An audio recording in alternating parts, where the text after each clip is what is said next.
TVN ਦੇਖਣ ਵਾਲੇ ਸਮੁੱਚੇ ਦਰਸ਼ਕਾਂ ਨੂੰ ਦਵਿੰਦਰ ਸਿੰਘ ਬੈਨੀਪਾਲ ਵੱਲੋਂ ਪਿਆਰ ਅਤੇ ਅਦਬ ਸਹਿਤ ਸਤਿ ਸ਼੍ਰੀ ਅਕਾਲ। ਦਾ ਬੈਨੀਪਾਲ ਸ਼ੋਅ ਵਿੱਚ ਤੁਹਾਡਾ ਸਭਨਾਂ ਦਾ ਨਿੱਘਾ ਸਵਾਗਤ। ਦੋਸਤੋ, ਆਓ ਕੁਝ ਖਬਰਾਂ ਦੇ ਉੱਤੇ ਅੱਜ ਵਿਸਥਾਰ ਸਹਿਤ ਰਲ ਮਿਲ ਕੇ ਚਰਚਾ ਕਰੀਏ। ਖਬਰਾਂ ਤੋਂ ਵੀ ਪਹਿਲਾਂ ਅੱਜ ਨਨਕਾਣਾ ਸਾਹਿਬ ਦੇ ਸ਼ਹੀਦਾਂ ਨੂੰ ਸ਼ਰਧਾਂਜਲੀ ਭੇਂਟ ਕਰੀਏ ਅਤੇ ਸੰਖੇਪ ਦੇ ਵਿੱਚ ਇਸ ਸਾਕੇ ਦੇ ਉੱਤੇ ਨਜ਼ਰ ਵੀ ਮਾਰੀਏ। ਇਸ ਤੋਂ ਪਹਿਲਾਂ ਕਿ ਇਹ ਸਭ ਕੁਝ ਤੁਹਾਡੇ ਹਵਾਲੇ ਕਰਦੇ ਹਾਂ, ਉਹਦੇ ਤੋਂ ਪਹਿਲਾਂ ਤੁਹਾਨੂੰ ਬੇਨਤੀ ਹੈ ਕਿ ਜੇਕਰ ਤੁਸੀਂ ਹਾਲੇ ਤੱਕ ਆਪਣੇ ਇਸ ਚੈਨਲ ਨੂੰ ਸਬਸਕ੍ਰਾਈਬ ਨਹੀਂ ਕੀਤਾ ਤਾਂ ਕਿਰਪਾ ਕਰਕੇ ਸਬਸਕ੍ਰਾਈਬ ਕਰਕੇ ਨੋਟੀਫਿਕੇਸ਼ਨ ਵਾਲੀ ਘੰਟੀ ਜ਼ਰੂਰ ਨੱਪ ਲਿਓ ਤਾਂ ਕਿ ਰੋਜ਼ਾਨਾ ਦੀ ਤੁਹਾਨੂੰ ਪੁਖਤਾ ਜਾਣਕਾਰੀ ਸਹੀ ਸਮੇਂ ਤੇ ਮਿਲਦੀ ਹੋਵੇ। ਆਓ ਫਿਰ ਸਭ ਤੋਂ ਪਹਿਲਾਂ ਆਪਾਂ ਸਤਿਕਾਰ ਆਪਣੀ ਸ਼ਰਧਾ ਭੇਂਟ ਕਰੀਏ ਨਨਕਾਣਾ ਸਾਹਿਬ ਦੇ ਸ਼ਹੀਦਾਂ ਨੂੰ।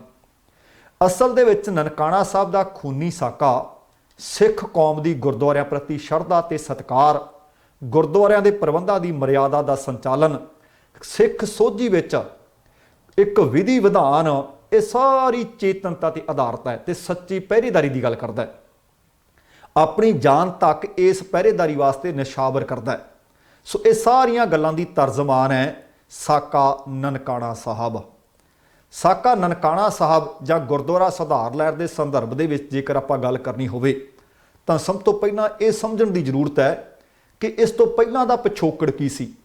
ਉਹਦੇ ਉੱਤੇ ਆਓ ਇੱਕ ਪੰਛੀ ਝਾਤ ਮਾਰਦੇ ਹਾਂ। ਦਰਅਸਲ ਮਹਾਰਾਜਾ ਰਣਜੀਤ ਸਿੰਘ ਦੀ ਮੌਤ ਤੋਂ ਲਗਭਗ 10 ਕੁ ਸਾਲ ਬਾਅਦ ਖਾਲਸਾ ਰਾਜ ਦਾ ਅੰਤ ਹੁੰਦਾ ਹੈ। ਇਹ ਇੱਕ ਇਤਿਹਾਸਕ ਸੱਚ ਹੈ ਕਿ ਡੋਗਰਿਆਂ ਦੀ ਬੇਵਫਾਈ, ਸਿੱਖ ਸਰਦਾਰਾਂ ਦੀ ਆਪਸੀ ਖਾਨਾਜੱਗੀ, ਜਿਸ ਦਾ ਕਾਰਨ ਖਾਲਸਾ ਰਾਜ ਦਾ ਅੰਤ ਹੁੰਦਾ ਹੈ।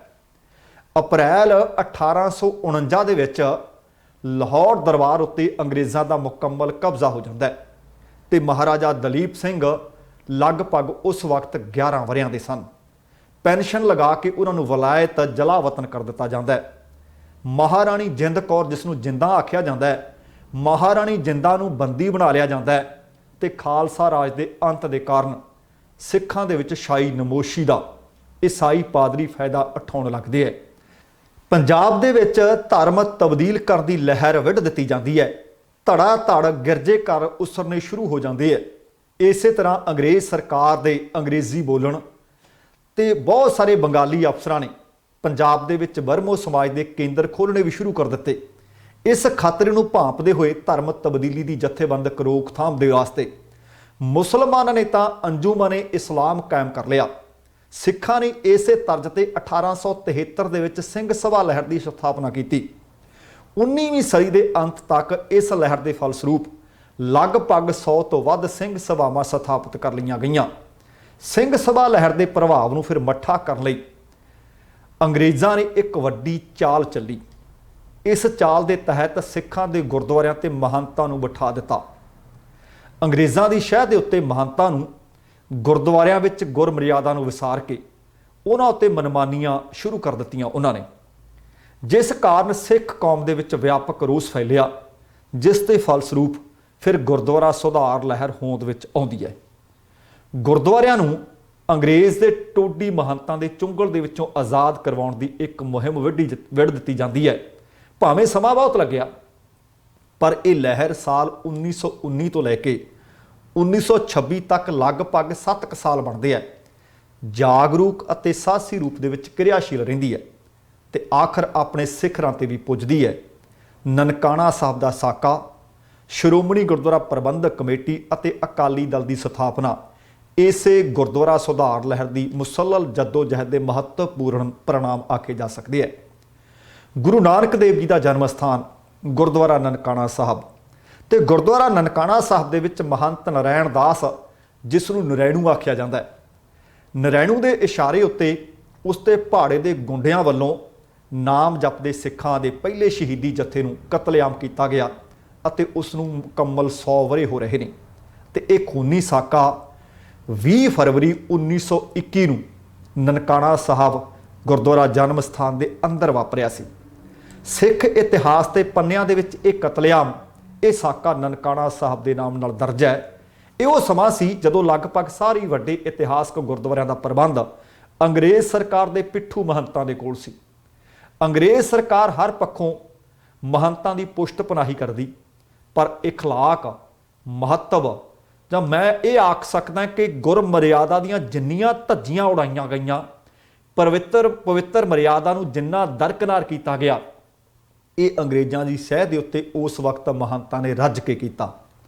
लगभग गुरुद्वारा साहिबानां नूं जिहड़ियां वड्डियां लगियां जागीरां सी उन्हां दी इन्हां महंतां ने दुरवरतों की। ऐश प्रस्ती का जीवन बतीत करिया करते सन महंत। इस बेहयाई विच गुरुद्वारा ननकाणा साहब का महंत नरैणू सब तो अगे वधिया। वो ननकाणा साहब की लखां की जागीर दे विचों अंग्रेज़ अफसरां नूं बेशकीमती तोहफे भी दिंदा, आजाशी का समान भी उन्होंने मुहैया करवाउंदा। अंग्रेज़ सरकार की नज़र दे विच सिखां दे इतिहासक गुरुद्वारा साहिबान जिथे उन्हां दी धार्मिक आस्था जुड़ी सी, भजन बंदगी जुड़ी सी, धर्म अस्थान के नाल नाल कौमी चेतना के जागरूक संवाद, धर्म प्रचार विचार वटांदरे के स्थान सन, जिथे उन्होंने मजबूत एक मंच मिलता सी। ये सारियां दे उत्ते अंग्रेज़ां दी ते महंतां दी निगाह सी कि इन्हां तो दूर किया जाए। महंत नरैणू दीआं सियाहकारियां, आजाशियां, बदकारियां, ये चर्चा सिखां दे विच अक्सर रहिंदी सी ते सिख संगत दे विच दूर दूर तक ये सारियां गल्लां फैल चुकियां सन। ते महंत नरैणू दे वल्लों गुरुद्वारा ननकाणा साहब की लगातार बेअदबी की जाती सी। बदनामी जिहड़ी ये हो रही सी सिख संगतां वास्ते ये सहणयोग नहीं सी। दसना बनता है कि महंत नरैणू गवर्नर एवार्ड डगलस मैकलेन के राज समय ननकाणा साहब का महंत गद्दी नशीन होया ते गद्दी ते बैठण समय अंग्रेज़ मैजिस्ट्रेट के सामने सिख संगत के नाल एक लिखती इकरार किया सी उसने कि पहले महंत वाले वो कुकर्म नहीं करेगा, वो कचाले नहीं करेगा, तो जेकर महंत नारायण दास के खिलाफ कोई कसूर साबित होया तो वह तुरंत अस्तीफा दे के लांभे हो जाएगा। पर छेती ही नारायण दास ने सिख संगतां नूं दिता ये वचन भंग कर दिता। पहले महंत के कुकर्मी पूरने उत्ते चलण लग पिया। हर रौ रीत हर मर्यादा उन्हें छिके टंग दी ते एक मरासण अपने घर गुरुद्वारा साहब के अंदर रख लई, जो पहले महंत अते कुछ होर आदमियों की रखेल भी होया करती सी। फिर उस ही मरासण की कुखों महंत नरैणू के घर दो लड़के तो लड़कियां पैदा होंदियां ने, जिन्हां वास्ते गुरुद्वारा साहब की जागीर दे विचों दो अड्डो अड्ड घर तबीर करवाए जाते हैं। एक घर ननकाणा साहब अते दूसरा रामगली लाहौर दे विच स्थापित होंदा है। सब तो वड्डे वो जग्गों 13वीं गल सब तो वड्डी ये आखी जा सकती है कि उस वेले जदों अगस्त 1917 दे विच महंत नारायण दास ने एक वड्डे जशन लई लाहौर तो वेसवावां मंगवाइयां, नाच गाना गुरुद्वारा साहब जन्म स्थान के अंदर करवाया, तो महंत नारायणू की इस भैड़ी हरकत ने सिख जगत के अंदर गुस्से की अग दे भांबड़ वाल दिते। उस वक्त के अखबारां ने महंत नारायणू की इस करतूत की घोर निंदिया की। सिंह सभावां अते सिख संगतां ने गुरुद्वारा साहिबाना दे विच इकट्ठ कीते। महंत की इस बद इखलाकी ते गुरुद्वारा जन्म स्थान की बेअदबी करने के विरुद्ध मते पास किए। अपने गुस्से का अपने रोह का प्रगटावा किया ते इन्हां मतियां दे राहीं अंग्रेज़ हुकूमत के कोलों महंत की तुरंत बरतरफी की मंग की गई। ये भी मंग की गई कि गुरुद्वारा साहिबान दीआं सेवावां अते समुच्चा प्रबंध सिख संगतां दे हवाले कर दिता जाए। पर विदेशी हुकूमत ने सिखां दी एक ना सुनी, सगों इलाके के कुछ क बेदी जगीरदार जो कि अपने विआहां शादियां दे विच कंजरियां दा नाच गाने का शौक पालिया करते सन, वो महंत नारायणू की पिठ थापड़न ला दिते। नतीजा की होया? नतीजा ये होया कि अंग्रेज़ की मिली भुगत ते बेदी जगीरदारां दे समर्थन के कारण महंत नारायणू सिख पंथ तो बुरी तरह बागी हो गया। इन्हां सारियां घटनावां दे मद्देनज़र सिख संगतां दा फिर एक वड्डा इकट्ठ 16 फरवरी अते 1921 नूं गुरुद्वारा सच्चा सौदा चूड़काणा दे विच बुलाया जाता है, जिस विच गुरुद्वारा जन्म स्थान ननकाणा साहब का जिहड़ा प्रबंध सी वो महंत नारायणू तो वापस लैण का एक गुरमता पास कर दिता जाता है। ते सिख लीडरां दे कोल एक खुफिया खबर सी कि महंत नारायण दास 20 फरवरी नूं किसी कारज हित लाहौर जा रहा है। इसलिए ये तय होया कि दो शहीदी जत्थे वक्खो वक्ख दिशावां विच गुरुद्वारा जन्म अस्थान नूं महंतां दे कब्जे विचों आज़ाद करवाउण लई रवाना कीते जाणगे। ਇੱਕ ਜਥੇ ਦੀ ਉਹਨਾਂ ਵਿੱਚੋਂ ਅਗਵਾਈ ਭਾਈ ਕਰਤਾਰ ਸਿੰਘ ਝੱਬਰ ਕਰਨਗੇ, ਜਦੋਂ ਕਿ ਦੂਸਰੇ ਜਥੇ ਦੀ ਅਗਵਾਈ ਭਾਈ ਲਛਮਣ ਸਿੰਘ ਧਾਰੋਵਾਲੀ ਕਰਨਗੇ। ਅੰਗਰੇਜ਼ ਹਕੂਮਤ ਦੇ ਸਾਜ਼ਿਸ਼ੀ ਮਨਸੂਬਿਆਂ ਦੇ ਪੜਨ ਦੇ ਵਜੋਂ ਨਨਕਾਣਾ ਸਾਹਿਬ ਦਾ ਫਿਰ ਦਰਦਨਾਕ ਸਾਕਾ ਵਾਪਰਦਾ ਹੈ, ਜਿਸ ਵਿੱਚ ਅੰਗਰੇਜ਼ ਹਕੂਮਤ ਦੀ ਸਹਿ ਦੇ ਉੱਤੇ ਮਹੰਤ ਨਰੈਣੂ ਦੇ ਪਹਾੜੇ ਦੇ ਗੁੰਡਿਆਂ ਦੇ ਵੱਲੋਂ ਨਨਕਾਣਾ ਸਾਹਿਬ ਦੇ ਅੰਦਰ ਦਾਖਲ ਹੋ ਕੇ ਗੁਰੂ ਸਾਹਿਬ ਦੀ ਤਾਬਿਆ ਅਤੇ ਹਜ਼ੂਰੀ ਵਿੱਚ ਬੈਠੇ ਸਿੰਘ ਤੁਸੀਂ ਦੇਖੋ ਕਿ ਸਤਨਾਮ ਵਾਹਿਗੁਰੂ ਦਾ ਨਾਮ ਜਪ ਰਹੇ ਸੀ। ਸ਼ਾਂਤਮਈ ਨਾਮ ਸਿਮਰਨ ਕਰ ਰਹੇ ਨਿਹੱਥੇ ਸਿੰਘਾਂ ਤੇ ਫਿਰ ਤੇਜ਼ਧਾਰ ਹਥਿਆਰਾਂ ਦੇ ਨਾਲ ਹਮਲਾ ਹੁੰਦਾ ਹੈ। ਲਗਭਗ 260 ਸਿੰਘਾਂ ਨੂੰ ਮੌਕੇ ਤੇ ਸ਼ਹੀਦ ਕੀਤਾ ਜਾਂਦਾ ਹੈ।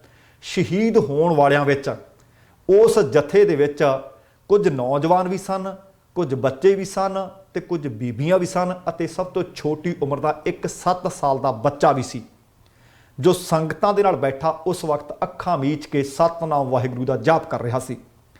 ਸ਼ਹੀਦੀ ਜਥੇ ਦੀ ਅਗਵਾਈ ਕਰ ਰਹੇ ਸਨ ਭਾਈ ਲਛਮਣ ਸਿੰਘ ਧਾਰੋਵਾਲੀ, ਜੋ ਕਿ ਸ੍ਰੀ ਗੁਰੂ ਗ੍ਰੰਥ ਸਾਹਿਬ ਦੇ ਤਾਬਿਆ ਬੈਠੇ ਚੌਰ ਸਾਹਿਬ ਦੀ ਸੇਵਾ ਕਰ ਰਹੇ ਸਨ।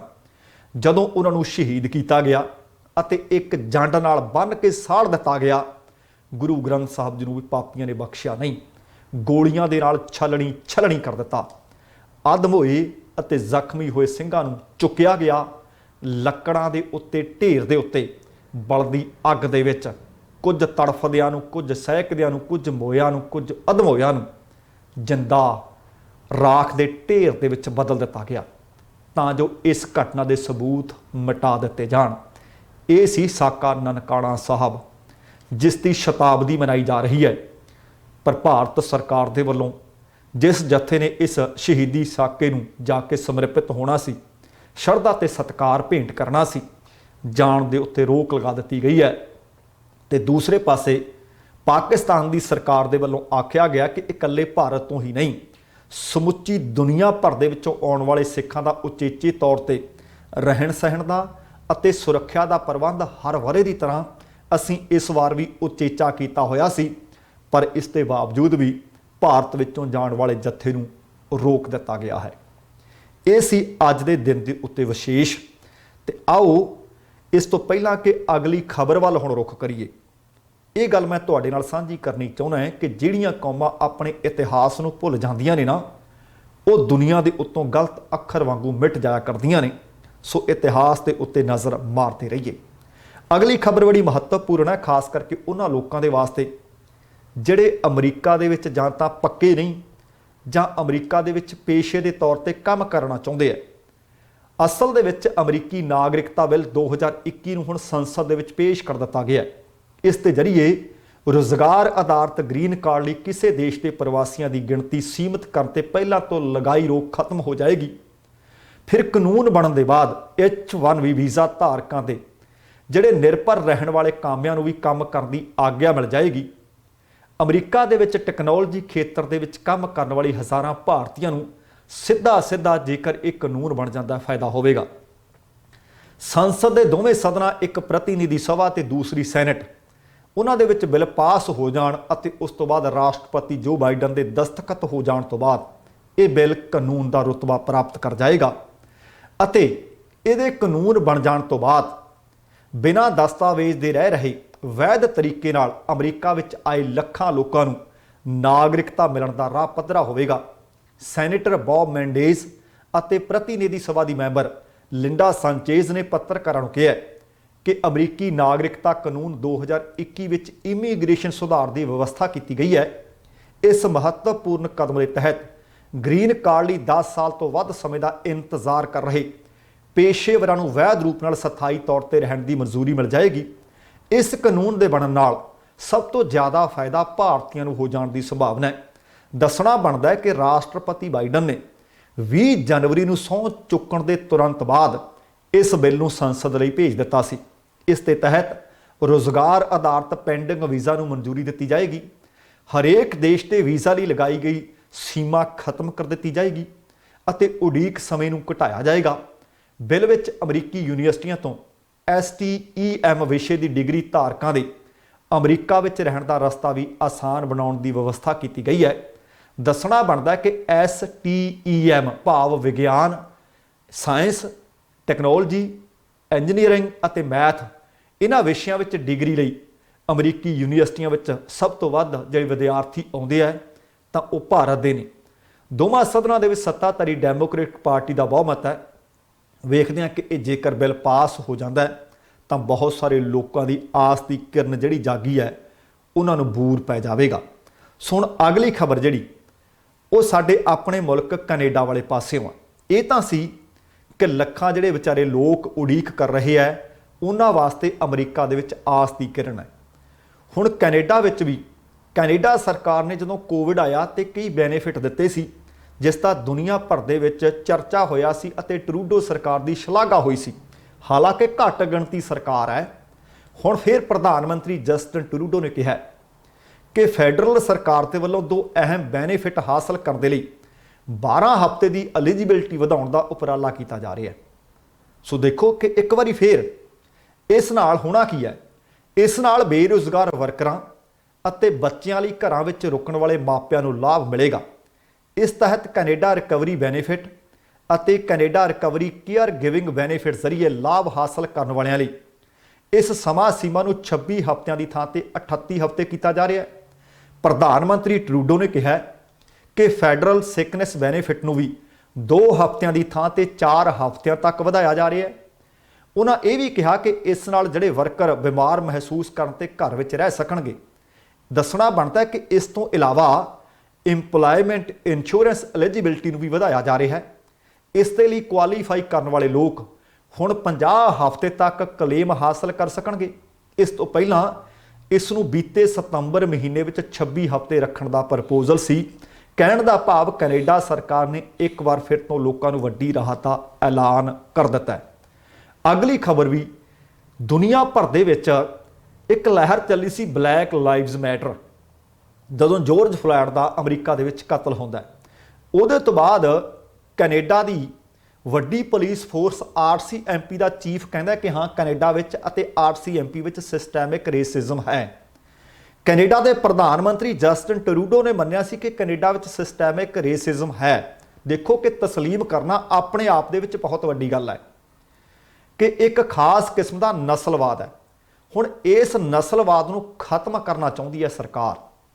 ਇਸੇ ਕਰਕੇ ਟਰੂਡੋ ਸਰਕਾਰ ਨੇ ਇੱਕ ਕਾਨੂੰਨ ਪੇਸ਼ ਕੀਤਾ, ਇੱਕ ਬਿੱਲ ਪੇਸ਼ ਕੀਤਾ ਹੈ ਜਿਸ ਨਾਲ ਕੁਝ ਖਾਸ ਪ੍ਰਕਾਰ ਦੇ ਡਰੱਗ ਸੰਬੰਧੀ ਅਪਰਾਧਾਂ ਦੇ ਵਿੱਚ ਘੱਟੋ ਘੱਟ ਹੋਣ ਵਾਲੀ ਸਜ਼ਾ ਵਿੱਚ ਤਬਦੀਲੀ ਹੋ ਸਕੇਗੀ। ਦੱਸਿਆ ਜਾ ਰਿਹਾ ਹੈ ਕਿ ਮੌਜੂਦਾ ਸਜ਼ਾਵਾਂ ਦੇ ਨਾਲ ਅਪਰਾਧ ਤੇ ਅਸਰ ਨਹੀਂ ਪੈਂਦਾ ਅਤੇ ਇੰਡੀਜਨਸ ਭਾਵ ਜਿਹੜੇ ਮੂਲ ਨਿਵਾਸੀ ਨੇ ਇੰਡੀਜਨਸ ਅਤੇ ਸਿਆਹ ਰੰਗ ਦੇ ਲੋਕਾਂ ਤੇ ਗਲਤ ਤਰੀਕੇ ਨਾਲ ਪ੍ਰਭਾਵ ਪੈਂਦਾ ਹੈ ਜਿਸ ਨਾਲ ਸਿਸਟੈਮਿਕ ਨਸਲਵਾਦ ਲਗਾਤਾਰ ਵਧ ਰਿਹਾ ਹੈ। ਇਸ ਪੇਸ਼ ਕੀਤੇ ਗਏ ਬਿੱਲ ਦੇ ਆਸਰੇ ਕੰਡੀਸ਼ਨਲ ਸਜ਼ਾਵਾਂ ਦੀ ਵਧੇਰੇ ਵਰਤੋਂ ਤੇ ਜ਼ੋਰ ਦਿੱਤਾ ਗਿਆ ਹੈ। ਇਸ ਵਿੱਚ ਹਾਊਸ ਅਰੈਸਟ, ਕਾਉਂਸਲਿੰਗ ਜਾਂ ਟ੍ਰੀਟਮੈਂਟ ਜਿਹੀਆਂ ਸਜ਼ਾਵਾਂ ਸ਼ਾਮਲ ਕੀਤੀਆਂ ਗਈਆਂ ਨੇ। ਅਜਿਹਾ ਉਹਨਾਂ ਲੋਕਾਂ ਲਈ ਹੋਵੇਗਾ ਜੋ ਪਬਲਿਕ ਸੇਫਟੀ ਲਈ ਕੋਈ ਵੱਡਾ ਖਤਰਾ ਨਹੀਂ ਹੁੰਦੇ।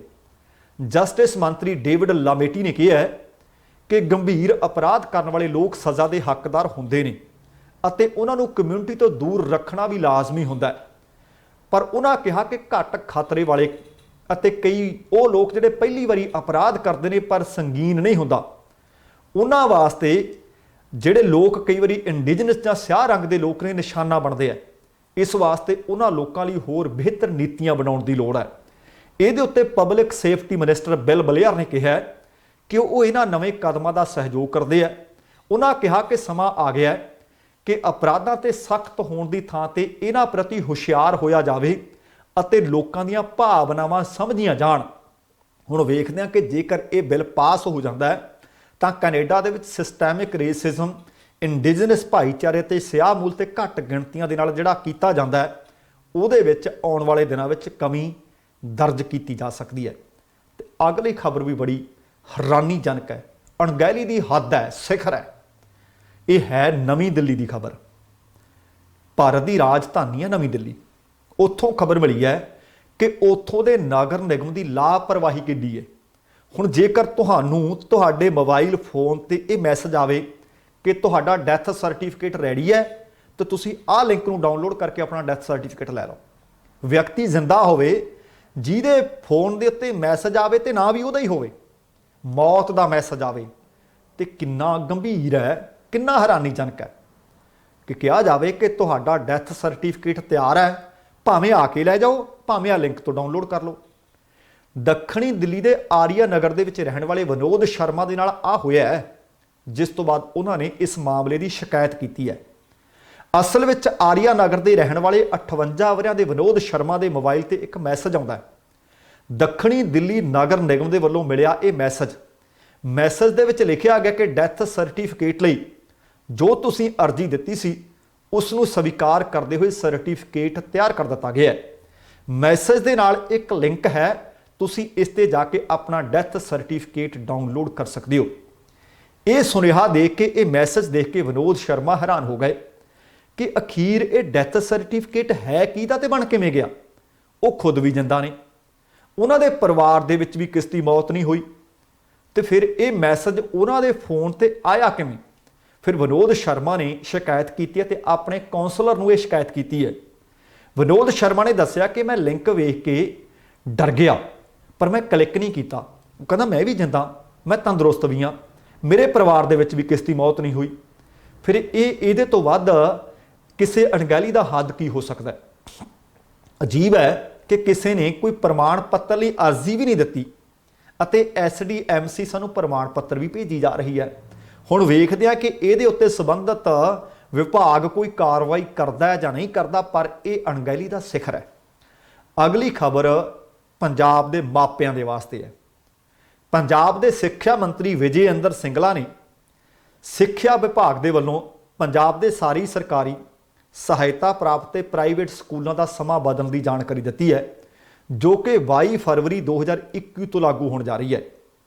ਸਿੰਗਲਾ ਨੇ ਦੱਸਿਆ ਕਿ ਸੋਮਵਾਰ ਤੋਂ ਪ੍ਰਾਇਮਰੀ ਸਕੂਲਾਂ ਦਾ ਸਮਾਂ ਸਵੇਰੇ 9 ਵਜੇ ਤੋਂ ਸ਼ਾਮ ਦੇ 3 ਵਜੇ ਤੱਕ ਹੋਏਗਾ, ਜਦਕਿ ਮਿਡਲ, ਹਾਈ ਅਤੇ ਸੀਨੀਅਰ ਸੈਕੰਡਰੀ ਸਕੂਲ ਸਵੇਰੇ 9 ਵਜੇ ਤੋਂ ਲੈ ਕੇ ਬਾਅਦ ਦੁਪਹਿਰ 3:20 ਤੱਕ ਖੁੱਲ੍ਹਿਆ ਕਰਨਗੇ।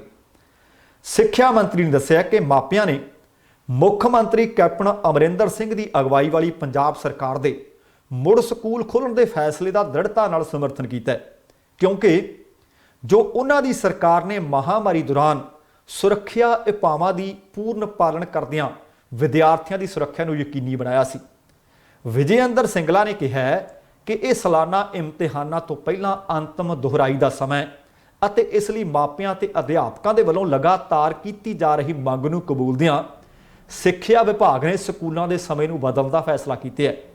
ਸਿੱਖਿਆ ਮੰਤਰੀ ਨੇ ਕਿਹਾ ਕਿ ਸਕੂਲ ਮੁੜ ਖੋਲ੍ਹਣ ਤੋਂ ਪਹਿਲਾਂ ਵੱਖੋ-ਵੱਖ ਤਰੀਕਿਆਂ ਨਾਲ ਆਨਲਾਈਨ ਪੜ੍ਹਾਈ ਵੀ ਕਰਵਾਈ ਜਾਂਦੀ ਰਹੀ ਹੈ ਅਤੇ ਕੋਵਿਡ ਮਹਾਮਾਰੀ ਦੇ ਕਾਰਨ ਅਧਿਆਪਕਾਂ ਅਤੇ ਵਿਦਿਆਰਥੀਆਂ ਨੂੰ ਸਰੀਰਕ ਰੂਪ ਦੇ ਵਿੱਚ ਇੱਕ ਦੂਸਰੇ ਦੇ ਸਾਹਮਣੇ ਆਉਣ ਦਾ ਮੌਕਾ ਬਹੁਤ ਘੱਟ ਮਿਲਿਆ। ਸਕੂਲਾਂ ਦੇ ਵਿੱਚ ਪ੍ਰੀ ਬੋਰਡ ਪ੍ਰੀਖਿਆਵਾਂ ਕਰਵਾਈਆਂ ਜਾ ਰਹੀਆਂ ਨੇ ਅਤੇ ਵਿਦਿਆਰਥੀਆਂ ਦੀ ਕਾਰਗੁਜ਼ਾਰੀ ਦਾ ਜਾਇਜ਼ਾ ਲੈਣ ਉਪਰੰਤ ਵਿਦਿਆਰਥੀਆਂ ਤੇ ਵਿਸ਼ੇਸ਼ ਧਿਆਨ ਦਿੱਤਾ ਜਾਏਗਾ।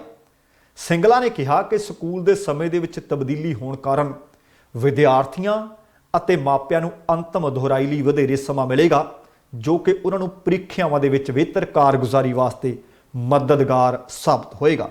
ਸੋ ਨੋਟ ਕਰ ਲਿਓ, ਆਉਣ ਵਾਲੇ ਸੋਮਵਾਰ ਤੋਂ ਤੁਹਾਡੇ ਬੱਚਿਆਂ ਦੇ ਸਕੂਲਾਂ ਦਾ ਸਮਾਂ ਬਦਲ ਗਿਆ।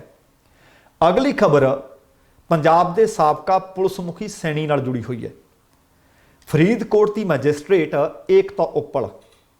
ਏਕਤਾ ਉੱਪਲ ਦੀ ਅਦਾਲਤ ਨੇ ਪੰਜਾਬ ਦੇ ਸਾਬਕਾ ਪੁਲਿਸ ਮੁਖੀ ਸਮੇਧ ਸੈਣੀ ਦੇ ਵੱਲੋਂ ਲਗਾਈਆਂ ਗਈਆਂ ਅਰਜ਼ੀਆਂ ਨੂੰ ਰੱਦ ਕਰਨ ਦਾ ਹੁਕਮ ਸੁਣਾ ਦਿੱਤਾ ਹੈ। ਨਾਲ ਹੀ ਸਮੇਧ ਸੈਣੀ ਨੂੰ 26 ਮਾਰਚ ਨੂੰ ਅਦਾਲਤ ਦੇ ਸਾਹਮਣੇ ਪੇਸ਼ ਹੋਣ ਦੇ ਹੁਕਮ ਵੀ ਦਿੱਤੇ ਹੈ।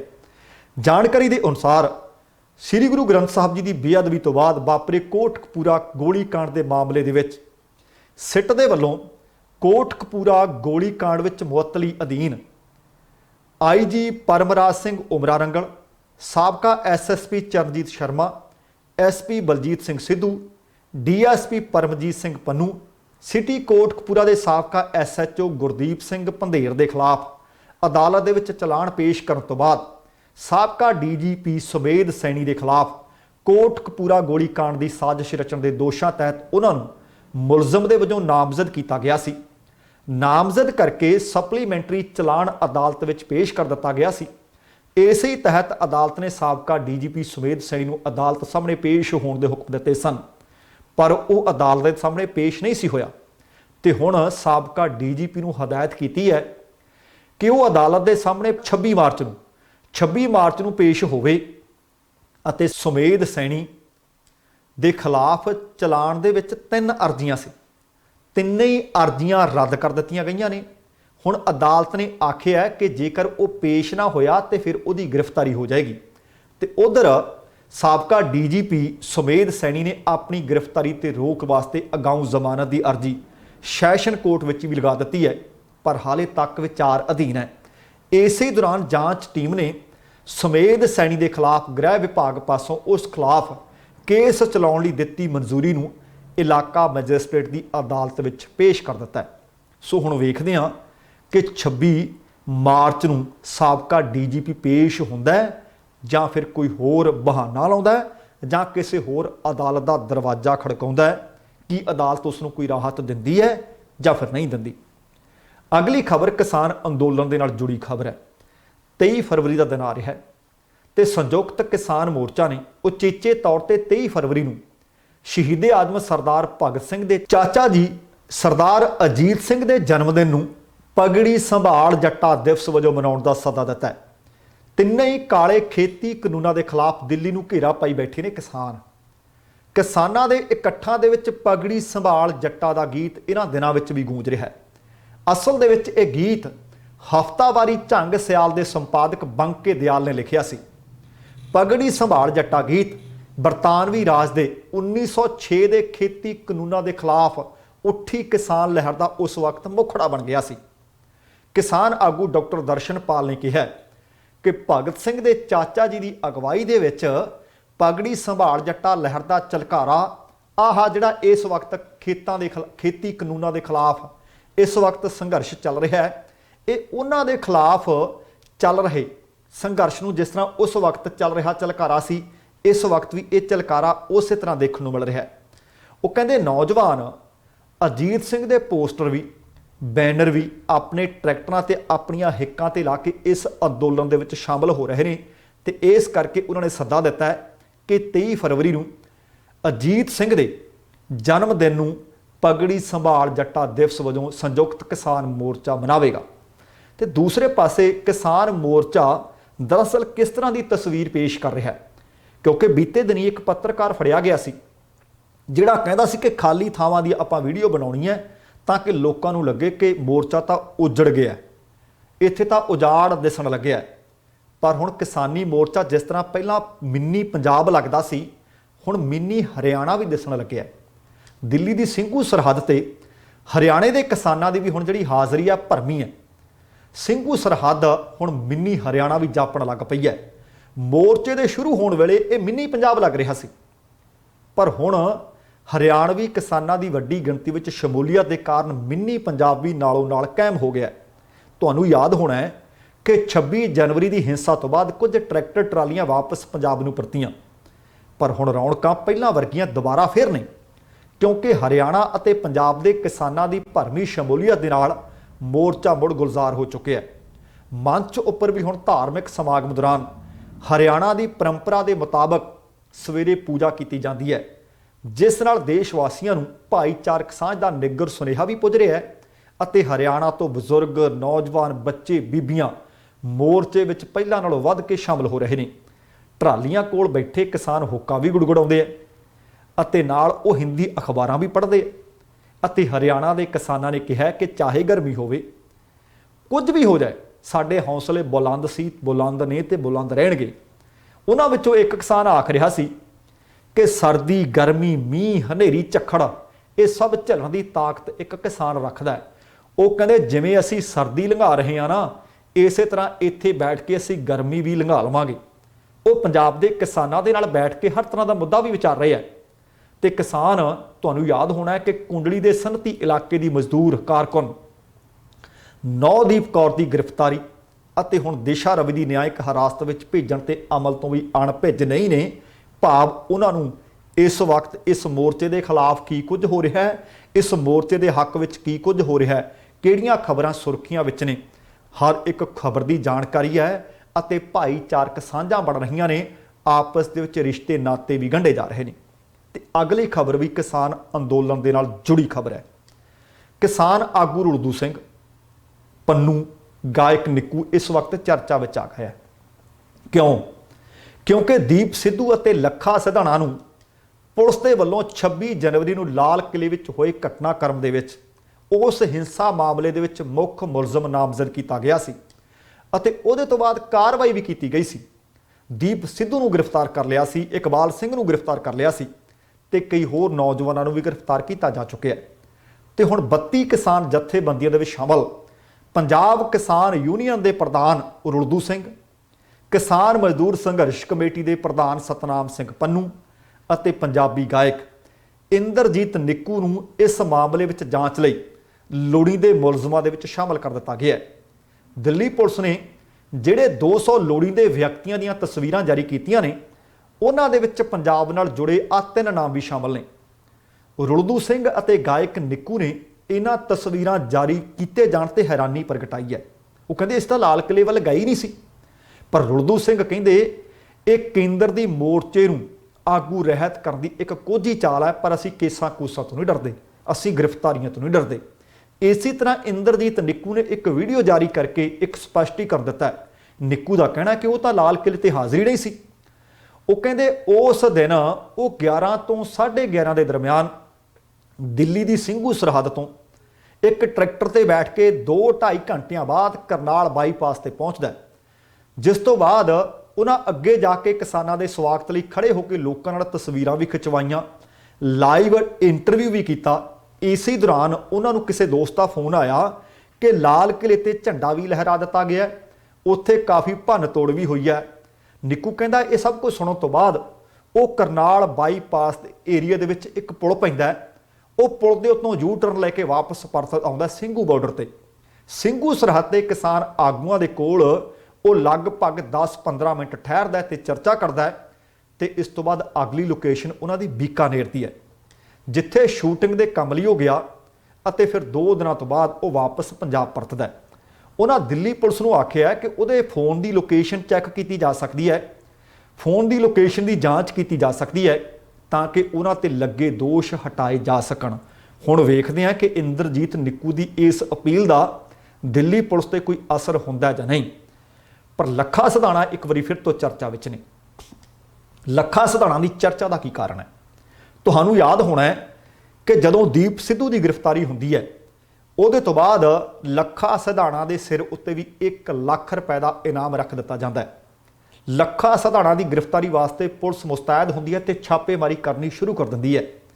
ਲੱਖਾ ਸਿਧਾਣਾ ਦੀ ਗ੍ਰਿਫਤਾਰੀ ਦੀਆਂ ਖਬਰਾਂ ਕੁਝ ਅਖਬਾਰ ਅਤੇ ਕੁਝ ਟੀਵੀ ਚੈਨਲ ਵੀ ਲਾਉਂਦੇ ਹੈ, ਪਰ ਜਿਸ ਦਿਨ ਉਹ ਖਬਰ ਆਈ ਸੀ ਉਸੇ ਦਿਨ ਦਾ ਤੁਸੀਂ ਪ੍ਰੋਗਰਾਮ ਕੱਢ ਕੇ ਆਪਣਾ ਵੇਖੋ। ਦਾ ਬੈਨੀਪਾਲ ਸ਼ੋਅ ਵਿੱਚ ਮੈਂ ਆਖਿਆ ਸੀ ਕਿ ਲੱਖਾ ਸਿਧਾਣਾ ਦੀ ਗ੍ਰਿਫਤਾਰੀ ਦੀ ਮੈਂ ਪੁਸ਼ਟੀ ਨਹੀਂ ਕਰਦਾ, ਕਿਉਂਕਿ ਹਾਲ ਤੱਕ ਨਾ ਦਿੱਲੀ ਪੁਲਿਸ ਨੇ, ਨਾ ਲੱਖਾ ਸਿਧਾਣਾ ਨੇ, ਨਾ ਕਿਸੇ ਹੋਰ ਨੇ ਇਸ ਗੱਲ ਦੀ ਪੁਸ਼ਟੀ ਨਹੀਂ ਕੀਤੀ। ਪਤਾ ਨਹੀਂ ਉਹਨਾਂ ਚੈਨਲਾਂ ਨੂੰ ਇਸ ਤਰ੍ਹਾਂ ਦੀਆਂ ਖਬਰਾਂ ਲਾ ਕੇ ਕੀ ਮਿਲਦਾ, ਉਹਨਾਂ ਅਖਬਾਰਾਂ ਨੂੰ ਇਸ ਤਰ੍ਹਾਂ ਦੀਆਂ ਖਬਰਾਂ ਲਾ ਕੇ ਕੀ ਮਿਲਦਾ ਜਿਹੜੀ ਖਬਰ ਦਾ ਕੋਈ ਸਿਰ ਪੈਰ ਹੀ ਨਹੀਂ। ਪਰ ਤੁਸੀਂ ਦੇਖੋ ਕਿ ਉਹ ਸਾਰੀਆਂ ਖਬਰਾਂ ਦੇ ਉੱਤੇ ਸਵਾਲੀਆ ਚਿੰਨ੍ਹ ਤਾਂ ਉਸ ਦਿਨ ਦਾ ਲੱਗਿਆ ਹੋਇਆ ਸੀ, ਪਰ ਲੱਖਾ ਸਿਧਾਣਾ ਨੇ ਹੁਣ ਲਾਈਵ ਹੋ ਕੇ ਆਖ ਦਿੱਤਾ ਹੈ, ਇਹਦਾ ਮਤਲਬ ਕਿ ਲੱਖਾ ਸਿਧਾਣਾ ਗ੍ਰਿਫਤਾਰ ਨਹੀਂ ਹੋਏ। ਉਹਨਾਂ ਨੇ ਲਾਈਵ ਹੋ ਕੇ ਇੱਕ ਸਮੁੱਚੇ ਪੰਜਾਬੀਆਂ ਨੂੰ ਅਪੀਲ ਕੀਤੀ ਹੈ, ਕਿਉਂਕਿ ਮਾਂ ਬੋਲੀ ਦਿਵਸ ਆ ਰਿਹਾ ਹੈ। ਉਹਨਾਂ ਨੇ ਆਖਿਆ ਕਿ 22 ਫਰਵਰੀ ਨੂੰ ਸਾਰੇ ਦਿੱਲੀ ਚੱਲੋ, ਤੇ ਨਾਲ ਉਹਨਾਂ ਨੇ ਆਖਿਆ ਕਿ ਜ਼ੁਬਾਨ ਨਹੀਂ ਤਾਂ ਜਹਾਨ ਨਹੀਂ। ਉਹਨਾਂ ਨੇ ਪੰਜਾਬੀ ਨੂੰ ਮੁਹੱਬਤ ਕਰਨ ਦਾ ਇੱਕ ਵਾਰ ਫਿਰ ਤੋਂ ਹੋਕਾ ਦਿੱਤਾ ਹੈ। ਉਹਨਾਂ ਨੇ ਆਪਣੀ ਮਾਂ ਬੋਲੀ ਨੂੰ ਸਮਰਪਿਤ ਹੋਣ ਦਾ ਇੱਕ ਵਾਰ ਫਿਰ ਤੋਂ ਹੋਕਾ ਦਿੱਤਾ ਹੈ। ਦੱਸਣਾ ਬਣਦਾ ਕਿ ਬੀਤੇ ਸਮੇਂ ਦੇ ਵਿੱਚ ਵੀ ਜਦੋਂ ਪੰਜਾਬ ਦੇ ਵਿੱਚ ਲੱਗੇ ਸਾਈਨ ਬੋਰਡ ਪੰਜਾਬੀ ਵਿੱਚ ਕਿਉਂ ਨਹੀਂ, ਉਸ ਵਕਤ ਵੀ ਲੱਖਾ ਸਿਧਾਣਾ ਨੇ ਵੱਡਾ ਯੋਗਦਾਨ ਅਤੇ ਵੱਡਾ ਰੋਲ ਅਦਾ ਕੀਤਾ ਸੀ। ਤੇ ਹੁਣ ਲੱਖਾ ਸਿਧਾਣਾ ਦੇ ਨਾਲ ਜਿਹੜੀਆਂ ਕੁਝ ਇੱਕ ਇਸ ਤਰ੍ਹਾਂ ਦੀਆਂ ਖਬਰਾਂ ਚੱਲ ਰਹੀਆਂ ਨੇ ਕਿ ਕਿਸਾਨ ਆਗੂ ਵਿਕ ਗਏ ਹੈ, ਕਿਸਾਨ ਆਗੂ ਨੂੰ ਸਵਾਲ ਕੀਤੇ ਜਾ ਰਹੇ ਹੈ। ਕੋਈ ਕਹਿੰਦਾ ਕਿ ਮੈਂ ਦੀਪ ਸਿੱਧੂ ਦਾ ਸਮਰਥਕ ਹਾਂ, ਕੋਈ ਕਹਿੰਦਾ ਮੈਂ ਲੱਖਾ ਸਿਧਾਣਾ ਦਾ ਸਮਰਥਕ ਹਾਂ, ਕੋਈ ਕਹਿੰਦਾ ਮੈਂ ਕਿਸੇ ਜਥੇਬੰਦੀ ਦਾ ਸਮਰਥਕ ਹਾਂ। ਪਰ ਲੱਖਾ ਸਿਧਾਣਾ ਨੇ ਆਖਿਆ ਕਿ ਆਹ ਵੇੜਾ ਇਸ ਤਰ੍ਹਾਂ ਦੀਆਂ ਗੱਲਾਂ ਕਰਨ ਦਾ ਨਹੀਂ। ਇਸ ਵਕਤ ਸਿਰਫ ਤੇ ਸਿਰਫ 3 ਜਿਹੜੇ ਕਿਸਾਨੀ ਵਿਰੋਧੀ ਬਿੱਲ ਨੇ ਉਹਨਾਂ ਨੂੰ ਰੱਦ ਕਰਵਾਉਣ ਦੀ ਗੱਲ ਹੋਣੀ ਚਾਹੀਦੀ ਹੈ। ਅਸੀਂ ਕਿਹਦੇ ਹੱਕ ਵਿੱਚ ਹਾਂ ਤੇ ਕਿਹਦੇ ਵਿਰੋਧ ਵਿੱਚ ਹਾਂ, ਇਹ ਸਮਾਂ ਇਹ ਗੱਲਾਂ ਕਰਨ ਦਾ ਨਹੀਂ। ਲੱਖਾ ਸਿਧਾਣਾ ਨੇ ਇਹ ਗੱਲਾਂ ਕਰਕੇ ਕਈਆਂ ਦਾ ਸੀਨਾ ਠਾਰ ਦਿੱਤਾ ਹੈ ਅਤੇ ਕਈਆਂ ਦੀ ਹਿੱਕ ਤੰਦੂਰ ਵਾਂਗ ਤਪਣ ਲਾ ਦਿੱਤੀ ਹੈ। ਕਈਆਂ ਨੂੰ ਜਿਨ੍ਹਾਂ ਨੂੰ ਲੱਗਦਾ ਸੀ ਕਿ ਲੱਖਾ ਸਿਧਾਣਾ ਗ੍ਰਿਫਤਾਰ ਹੋ ਗਿਆ, ਸੁੱਖ ਦੀ ਨੀਂਦ ਸੌਂ ਗਏ ਹੋਣਗੇ, ਉਹਨਾਂ ਦੀ ਨੀਂਦ ਹਰਾਮ ਕਰ ਦਿੱਤੀ ਹੋਣੀ ਹੈ ਕਿ ਨਹੀਂ। ਲੱਖਾ ਸਿਧਾਣਾ ਹਜੇ ਆਜ਼ਾਦ ਫਿਜ਼ਾ ਦੇ ਵਿੱਚ ਸਾਹ ਲੈ ਰਿਹਾ ਹੈ ਅਤੇ ਨਾਲ ਹੀ ਉਹਨਾਂ ਨੇ ਇੱਕ ਵਾਰੀ ਉਹ ਲੋਕ ਜਿਹੜੇ ਕਹਿੰਦੇ ਸੀ ਕਿ ਕਿਸਾਨ ਆਗੂਆਂ ਦੇ ਖਿਲਾਫ ਭੰਡੀ ਪ੍ਰਚਾਰ ਹੋਵੇ, ਜੇ ਤੁਸੀਂ ਇੰਜ ਕਰਨ ਲੱਗ ਪਏ ਹੋ ਸਮਝੋ ਤੁਸੀਂ ਸਰਕਾਰ ਦੇ IT ਸੈੱਲ ਦੀ ਹਾਂ ਵਿੱਚ ਹਾਂ ਮਿਲਾ ਰਹੇ ਹੋ। ਸੋ ਇਹ ਉਹਨਾਂ ਦੀ ਅਪੀਲ ਨੇ ਇੱਕ ਵਾਰੀ ਫੇਰ ਪੰਜਾਬ ਦੇ ਲੋਕਾਂ ਨੂੰ, ਪੰਜਾਬ ਦੀ ਜਵਾਨੀ ਨੂੰ ਵੱਡਾ ਸੁਨੇਹਾ ਦਿੱਤਾ ਹੈ ਕਿ ਆਓ ਸਾਰੇ ਇੱਕ ਹੋ ਕੇ ਏਕਤਾ ਦਾ ਸਬੂਤ ਦਿੰਦੇ ਹੋਏ ਇਹਨਾਂ ਤਿੰਨੇ ਖੇਤੀ ਕਾਨੂੰਨਾਂ ਦੇ ਖਿਲਾਫ ਦਿੱਲੀ ਵਿੱਚ ਚੱਲ ਰਹੇ ਸੰਘਰਸ਼ ਨੂੰ ਹੋਰ ਭਖਾ ਦਈਏ। ਸੋ ਦੋਸਤੋ, ਇਹ ਸਨ ਅੱਜ ਦੀਆਂ ਕੁਝ ਖਬਰਾਂ। ਉਮੀਦ ਹੈ ਕਿ ਤੁਹਾਨੂੰ ਚੰਗੀਆਂ ਲੱਗੀਆਂ ਹੋਣਗੀਆਂ। ਸੋ ਜੇਕਰ ਜਾਣਕਾਰੀਆਂ ਪੁਖਤਾ ਲੱਗੀਆਂ ਨੇ, ਚੰਗੀਆਂ ਲੱਗੀਆਂ ਨੇ ਤਾਂ ਕਿਰਪਾ ਕਰਕੇ ਲਾਈਕ ਵੀ ਕਰ ਦਿਓ, ਸ਼ੇਅਰ ਵੀ ਕਰ ਦਿਓ ਤੇ ਜੇਕਰ ਹਾਲੇ ਤੱਕ ਆਪਣਾ ਇਹ ਚੈਨਲ ਸਬਸਕ੍ਰਾਈਬ ਨਹੀਂ ਕੀਤਾ ਤਾਂ ਕਿਰਪਾ ਕਰਕੇ ਸਬਸਕ੍ਰਾਈਬ ਵੀ ਕਰ ਲੈਣਾ। ਤੁਹਾਡੇ ਦਿਲੋਂ ਧੰਨਵਾਦੀ ਹੋਵਾਂਗੇ। ਤੇ ਹੁਣ ਸਮੇਂ ਦੀ ਸਮਾਪਤੀ ਹੈ। ਜਾਣ ਤੋਂ ਪਹਿਲਾਂ ਕਹਾਂਗਾ, ਜ਼ਿੰਦਗੀ ਜਿੰਦਾ ਦਿਲੀ ਦਾ ਨਾਮ ਹੈ। ਦਵਿੰਦਰ ਸਿੰਘ ਬੈਨੀਪਾਲ ਨੂੰ ਆਗਿਆ ਦਿਓ। ਸਤਿ ਸ਼੍ਰੀ ਅਕਾਲ। ਤੇਰਾ ਰੱਬ ਰਾਖਾ।